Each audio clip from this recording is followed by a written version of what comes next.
হয় আপোনালোকে গম পাইছে যে এখন শিক্ষানুষ্ঠান সফলভাৱে সমাপ্তি হ'বলৈ হ'লে বা এখন শিক্ষা সফল হ'বলৈ হ'লে আমাক মূলত তিনিটা বস্তুৰ প্ৰয়োজন। এটা হ'ল শিক্ষাৰ্থী, 2 নম্বৰ শিক্ষক আৰু শিক্ষানুষ্ঠানৰ পৰিৱেশ। কিন্তু বৰ্তমান অসমৰ প্ৰাসংগিক পৰিৱেশত, শিক্ষানুষ্ঠানৰ প্ৰাসংগিক পৰিৱেশত যদি আমি চাব যাওঁ, তেন্তে শিক্ষক আৰু শিক্ষাৰ্থী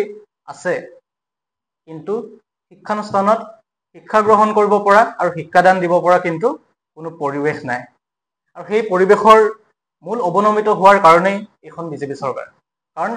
আজি তাৰিখত যদি আমি লক্ষ্য কৰি চাওঁ, বৰ্তমান যি আদৰ্শ মহাবিদ্যালয়সমূহত নিযুক্তি দিবলৈ যি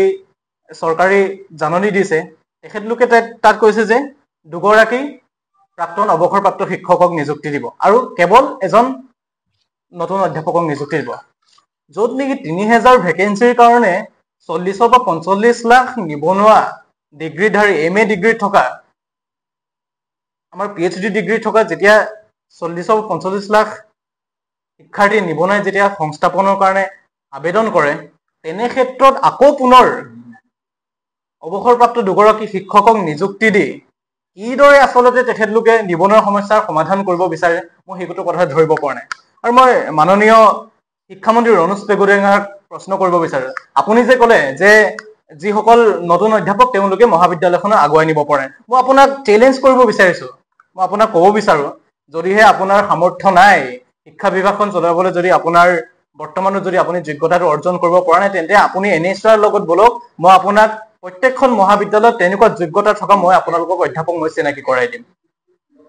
আৰু দ্বিতীয় কথা, তেখেতে অধ্যাপকসকল যে যোগ্য নহয় তেনেকুৱা ক্ষেত্ৰত তেখেতে নিজৰ শিক্ষা ব্যৱস্থাই যি নিযুক্তি দিয়া ব্যৱস্থা, সেই ব্যৱস্থাকে তেখেতে অৱমাননা কৰা নাই, তেখেতে সম্পূৰ্ণ শিক্ষক সমাজক অৱমাননা কৰিছে। আৰু আমি এটা কথা লক্ষ্য কৰিলে মাজে সময়ে দেখা পাওঁ যে শিক্ষকক মুখ্যমন্ত্ৰীয়ে স্বয়ং মাল বুলি সম্বোধন কৰি, আৰু বৰ্তমান শিক্ষামন্ত্ৰীয়ে শিক্ষক সমাজৰ কিছুমান শিক্ষকৰ তেনেকুৱা যোগ্যতা নাই বুলি কৈ তেখেতে পুনৰ শিক্ষক সমাজক পুনৰ অপমান কৰাৰ কাম কৰিছে। আৰু মই অতি দুখেৰে ক'ব বিচাৰো যে যেতিয়া নেকি এজন শিক্ষকে মানসিকভাৱে এটা সুস্থ পৰিৱেশত যদি শিক্ষাদান কৰিবলৈ সুযোগ নাপায়, তেন্তে কিদৰে ছাত্ৰ সমাজক তেওঁলোকে আগুৱাই নিব, সেইটো বহুত চিন্তা কৰাৰ কাৰণ। আৰু সেই সম্পৰ্কে মই আজি আপোনালোকক সংবাদ মাধ্যমৰ বন্ধুসকল, আপোনালোকক মই নিমন্ত্ৰণ জনাইছো যে অসমৰ বৰ্তমান শিক্ষা বিভাগত যি জৰ্জৰিত লৈ আজি আপোনালোকৰ আগত আহিছো, আৰু মই আশা কৰো আমাৰ শিক্ষামন্ত্ৰী মহোদয়ে এই বিষয়ে গুৰুত্ব আৰোপ কৰে, আমাৰ মুখ্যমন্ত্ৰীয়ে গুৰুত্ব আৰোপ কৰে। মই আপোনালোকক কিছুমান কথা মই ক'ব বিচাৰো যে 2020 চনৰ যিটো ৰাষ্ট্ৰীয় শিক্ষানীতি, আমাৰ শিক্ষামন্ত্ৰী আৰু মুখ্যমন্ত্ৰীয়ে কৈছিল যে 2000 ৰাষ্ট্ৰীয় শিক্ষানীতিয়ে শিক্ষাৰ জগতত এটা আলোড়ন সৃষ্টি কৰিবলৈ আনিছে। হয়, আমি একচেপ্ট কৰিছো যে ৰাষ্ট্ৰীয় শিক্ষানীতিত কিছুমান বহুতো ভাল পদক্ষেপ আছে, কিন্তু অসমৰ নিচিনা অৰ্থনৈতিকভাৱে পিছপৰা এখন ৰাজ্যত, আৰু য'ত নেকি শিক্ষা ব্যৱস্থাটোক চলাবলৈ তেওঁলোকে ঋণ লৈ চলাব লগা পৰিস্থিতিত কিদৰে তেওঁলোকে নিউ এডুকেশ্যন পলিচিৰ সকলোবিলাক বস্তু ছাত্ৰ ছাত্ৰীসকলক আগুৱাই নিব, সেই কথা মই কিন্তু আজিলৈকে মই ধৰিব পৰা নাই। যিহেতু মই ধেমাজি মহাবিদ্যালয়ৰ প্ৰাক্তন ছাত্ৰ হিচাপে মই নিজেও এটা বছৰ মই জেনেৰেল ছেক্ৰেটাৰী আছিলো, আৰু জেনেৰেল ছেক্ৰেটাৰী থকা হিচাপে মই ছাত্ৰসকলে কেনেকুৱা ধৰণৰ অভাৱ অসুবিধা হৈছে শিক্ষা মই এইটো অনুভৱ কৰিব পাৰো। হয়তো ৰণোজ পেগুডাঙৰ অনুভৱ কৰিব নোৱাৰে, কাৰণ তেওঁ বিজেপিৰ মিল মেটেং কৰোঁতে তেওঁ গোটেই দিনটো গৈছে, তেওঁতো শিক্ষা ব্যৱস্থাৰ ওপৰত তেওঁতো হয়তো জ্ঞান নাই, সেইটো কাৰণে তেখেতে আজি অসমৰ শিক্ষা ব্যৱস্থাই তেনেকুৱা এটা পৰিস্থিতিত হৈ গৈছে। মই কিছুমান কথা আপোনালোকক ক'ব বিচাৰো যে নতুন শিক্ষানীতিৰ ব্যৱস্থাত অধিকাংশ মহাবিদ্যালয় বিশ্ববিদ্যালয়সমূহত যুগৰ কথা কৈছে, কিন্তু বৰ্তমানলৈকে আমি দেখিছো যে য়োগা ছাবজেক্টৰ তাত কোনো ধৰণৰ টিচাৰ নাই, কোনো ধৰণৰ এটা স্পেচিফিক বিষয় নাই, কোনো ধৰণৰ স্পেচিফিক কাৰিকুলাৰ নাই। গতিকে তেনেকুৱা ক্ষেত্ৰত তেখেতলোকে কেৱল য়োগা বিষয়টো ইন্ট্ৰডিউচ হিচাপে তেওঁলোকে ইন্ট্ৰডিউচ কৰাইছে নে শিক্ষা ব্যৱস্থাটো তেওঁলোকে য়োগা মাধ্যমৰ জৰিয়তে ছাত্ৰ ছাত্ৰীক আকৰ্ষিত কৰিবলৈ ব্যৱস্থা কৰিছে, মই কিন্তু এই কথা আজিলৈকে মই বুজিব পৰা নাই। আৰু দ্বিতীয় কথা, কম্পিউটাৰ বিজ্ঞান, পৰিৱেশ বিজ্ঞান আৰু ভূগোল আদি বিষয়সমূহক আমাৰ নিউ এডুকেশ্যন পলিচিৰ আণ্ডাৰত কিছুমান বস্তু বাধ্যতামূলক কৰা হৈছে। গতিকে ঠিক আছে, ধেমাজি মহাবিদ্যালয়ত আৰু মধ্যল মহাবিদ্যালয়সমূহত ছায়েন্সৰ ডিপাৰ্টমেণ্ট আছে, যিসকল ডিপাৰ্টমেণ্টত ছায়েন্সৰ ডিপাৰ্টমেণ্ট নাই